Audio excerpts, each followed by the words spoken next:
One last reminder for the Ink and Insights two-night event for Comics Curing Cancer, starting with notes from the editors on October 21st, and moving over to Dr. Doom's Fan Club for Ink and Insights proper on October 22nd, both of them at 9:30 p.m. Eastern Time. We have tons of prize packages, and all the donations are going for an absolutely great cause. So make sure you get your $25 donations in, see the American Cancer Society for Comics Curing Cancer, and make sure to get us the proof on any of our socials here. We can't wait to see you starting on October 21st. This week, we've seen Gothamite mentorships, possible pirate curses, and god level positive reinforcements. Let's dive right into what's on the pull list.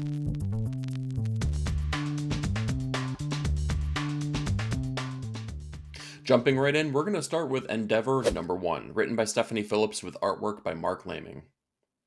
So this is all about a tourist voyage that is kind of met with horrific tragedy. There's all these families that are getting together, and we get to spend a lot of time with one particular family who's suffered this incredible loss. And the father figure is trying his best to kind of, I don't know, navigate these murky waters, pun intended there, but also try to redevelop his relationship with his children who are really struggling with this recent loss.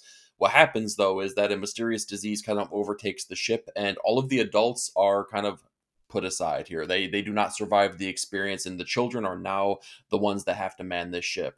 There is a lot of good dialogue and character work that gets done in this issue. Stephanie Phillips really does an outstanding job at making you care for all of these characters, and it really kind of sets the stage for all of the horrific things that are sure to take place on this. This was a premiere issue, right? So we get the premise delivered, and that's the strength of a good premiere issue, is that we get to kind of get an idea of what all these ideas are going to be that kind of get explored later on. So there, hope springs eternal and this kind of stuff. But I got to say, they set the stage in a really fantastic way. The artwork is clean, expressive. It really fits the narrative in a big bad way here, because there are horrific things that happen, but nothing is ramped up and nothing gets overly, I don't know, cartoony or anything like that. It's realistic, but it's comic booky in that same way. So Endeavour #1 was a really great first issue. With our next issue up, let's go ahead and talk about Ghost Pepper #4, written and drawn by Ludo Lullaby. So Lolo and Ash face off against the adversaries that have been following them for like the last 3 issues, and it goes exactly how you would kind of expect, especially considering that Ash is kind of like this godlike figure. I'm glad that I gave this one extra issue, because after issue #3, I was kind of ready to drop this, and I kind of felt like I knew what I had coming forth. And you know what? I'm excited, right? Because this issue really delivers on everything I was hoping for from issues #2 and 3. We needed more action, we needed more zany fun. That's exactly what you get with issue #4. So I don't know. It all just kind of works, right? We want to see Ash deliver on all of the power that's been spoken of for that character, right? He's kind of the person that was able to best the villains of the past here and make sure that, the world can continue to prosper. But we haven't seen that yet. And I'm not saying that we do see that, but we get a lot of action, but more importantly, we get a lot of characterization from him. This is a really, really fun issue with a lot of great snappy dialogue between our characters that are fighting and trying to do their best to best one another. Ludo's artwork, though, is continuing to be the best part of this issue, right? He comes from that Joe Mad school of thought when it comes to his approach on artwork. He was the person that was drawing Battle Chasers when that first came back. And I got to say, it just completely fits the bill. This is the tone and this is the pacing that every single issue of Ghost Pepper should have. So if this is an indication of where we're going to continue to go, then I'll be along for the ride. But you got to keep up that pace. Speaking of keeping up that pace, let's go ahead and talk about Invincible Universe's Battle Beast #6, written by Robert Kirkman, with artwork by Ryan Otley. So, this book continues to be exciting each and every outing. No issue is taken a beat off. Battle Beast continues his onslaught, but for the first time, a battle kind of doesn't go to the death, right? We don't kind of get a culmination of everything that happens, and that's really cool. This is a setup kind of issue. There's a big fight, which we come to know and expect, right? But Kirkman really lays the seeds for a couple things that they're going to be exploring in the next couple arcs, or hopefully the next couple arcs, right? Maybe the next one in particular. Ryan Otley's artwork, though, continues to have a lot of like really great movement and fluidity. It really kind of needs that with the action-packed nature that this book and each and every issue has delivered. I gotta say, if there was one thing that let me down a little bit though, I feel like the colors were a bit flat in this one. It didn't kind of like let Ryan Otley's artwork sing. There were a couple moments that I definitely did like, but there were parts that got a little bit muddy and a little bit one note. But again, that's a small little circumstance. At the end of the day, Invincible Universe Battle Beast continues to be fun, exciting, adventurous, and it kind of keeps me wanting to come back for more. Next up, we have The New Gods number 11, written by Ram V with artwork by Evan Cagle and Dennis Cowan.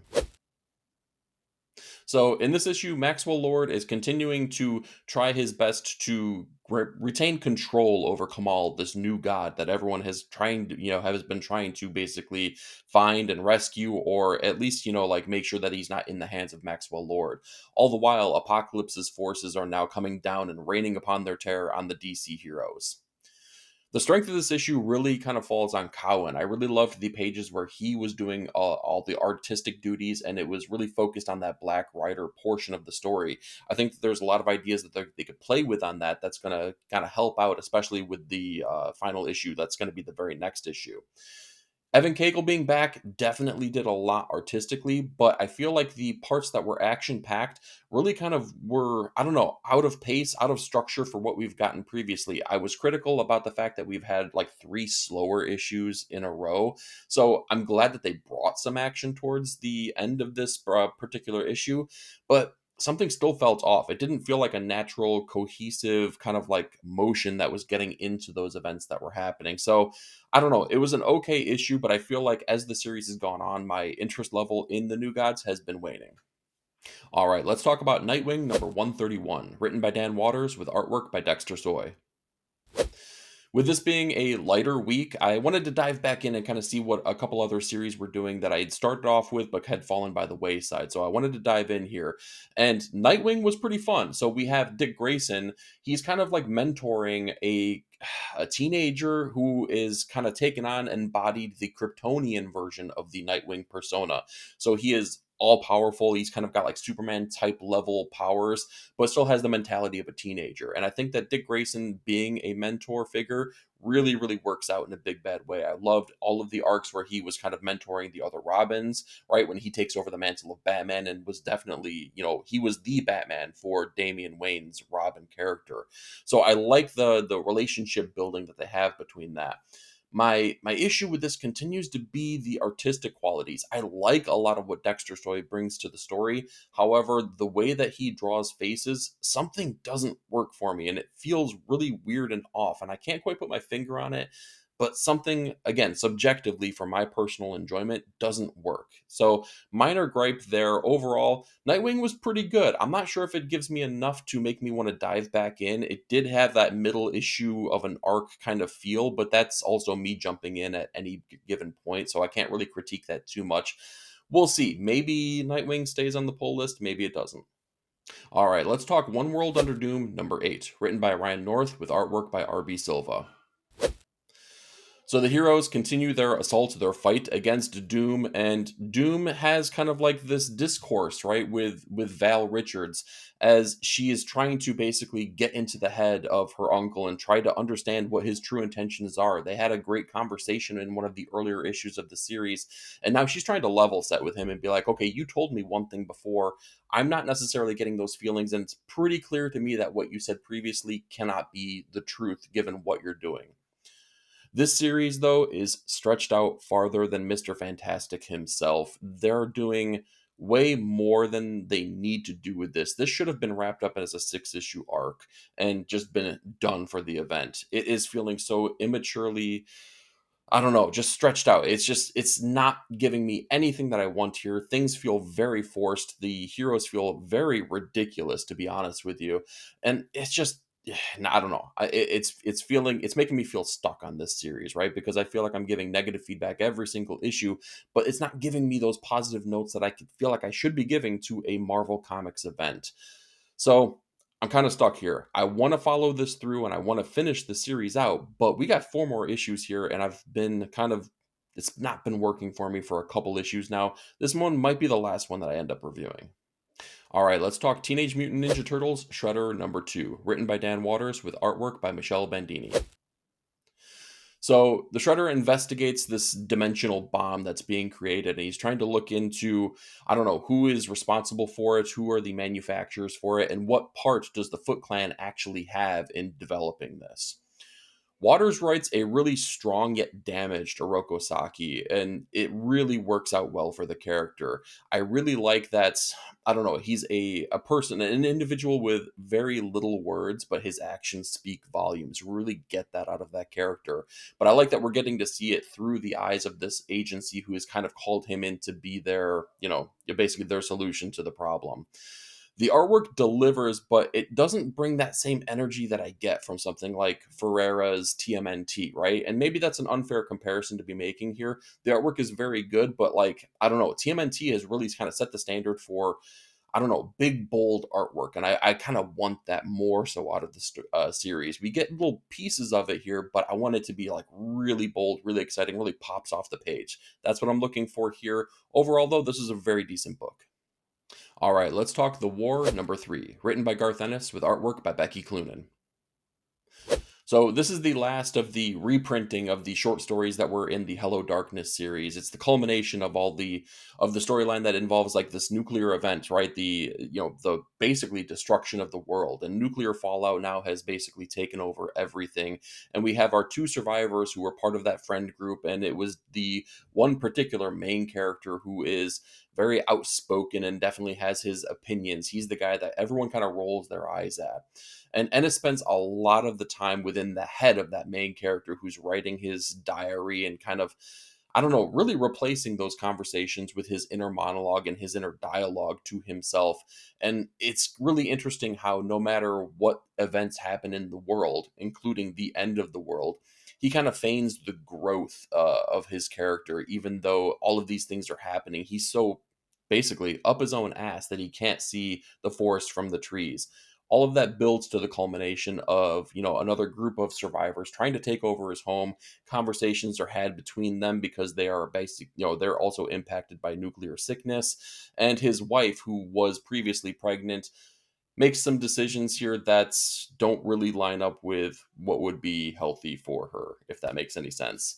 The storyline ends on a really bizarre note, though. I think everything that was building up to it kind of like leans into that nihilistic approach that Garth Ennis is known to have. However, that ending really came out of left field here, and I don't know how effective that was, but it's also part of a horror anthology, so I know that they needed to lean into that idea a little bit more.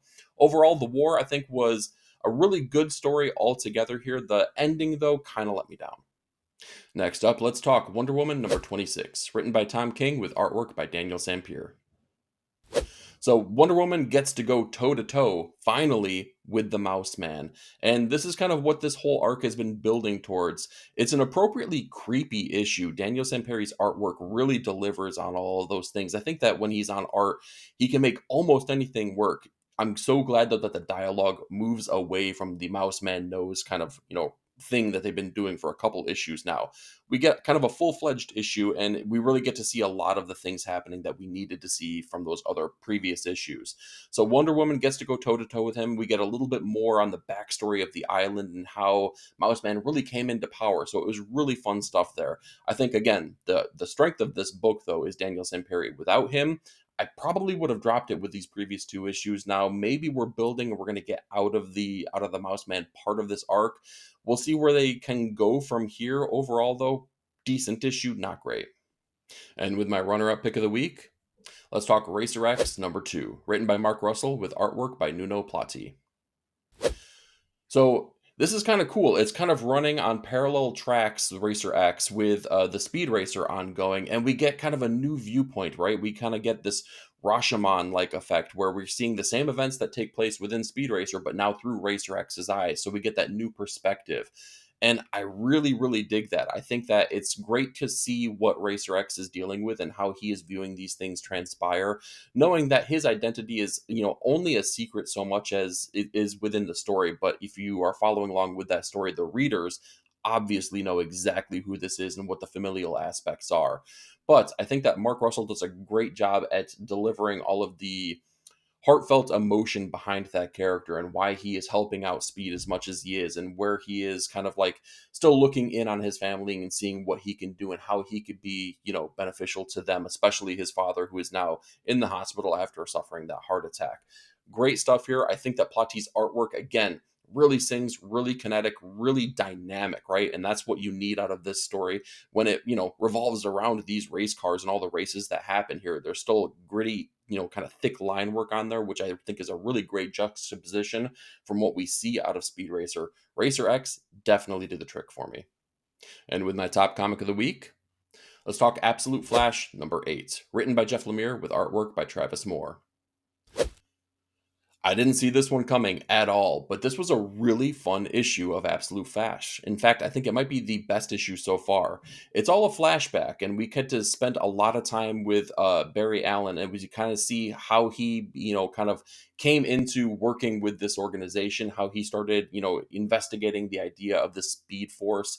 And I love the fact that we get to see kind of like the history of the Flashes, plural, within the Absolute Universe. They did a really great job at kind of like incorporating Jay Garrick into the storyline. We get to see how Barry Allen kind of starts to interact with the Speed Force.